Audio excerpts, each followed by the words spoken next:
ano yung sinasabing pinaggamitan ng confidential funds? Dito po sa December 13, 2022, Department of Education 2022 Partners Appreciation Night in Mandaluyong City, Metro Manila. December 15 night. Sandali. Appreciation night. Opo.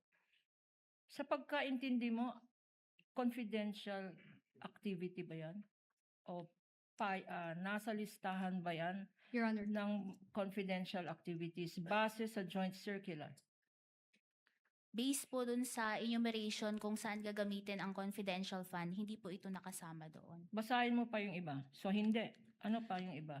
December 15, 2022, Knights of Rizal Supreme Council, 60th year of the Institute in Baguio City, Youth Campaign on Patriotism. Meron din po Compliant ba to sa listahan? based po sa joint circular, hindi po ito nakasama dun sa mga activities po under 4.8 kung saan pwedeng gamitin ang confidential fund. Basahin mo nga lahat ng activities na yan for the record at sabihin mo kung compliant ito. Kung ito ba mga activities ay pinapayagan bilang liquidation ng confidential funds. Meron po dito December 17, 2022, Christmas activity in Happy Land, Tondo, Manila. Christmas activity and exploration meeting of Extension Office Barangay 101 in Tondo, Manila. Consultation with Barangay Chairman ng Manila in Manila. Pasasalamat and update meeting TODA in Barangay Batasan Hills, Quezon City. May mga activity po dito na pasasalamat, coordination meeting,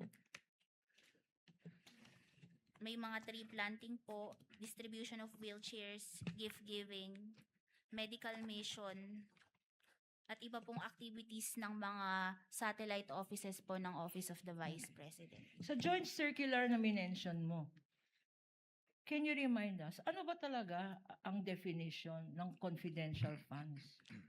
Ang confidential fund po, ito po yung lump sum amount na nasa General Appropriations Act na gagamitin po for confidential activities po ng isang ahensya.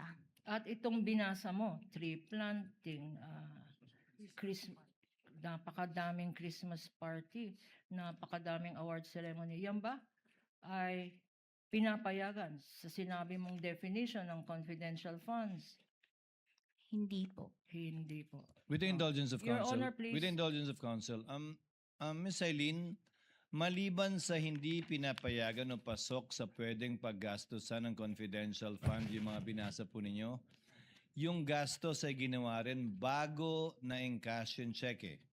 Kung based po sa document na ito, meron po kasing activities dito na from December 13 to 18 na hindi po sakop dun sa period of utilization based Apo, sa so accomplishment labas doon. report. Labas Opo. doon. So hindi posibleng gamitin yung perang na-release ng 21 para i-reimburse yun kung tama man yung pinagastusan.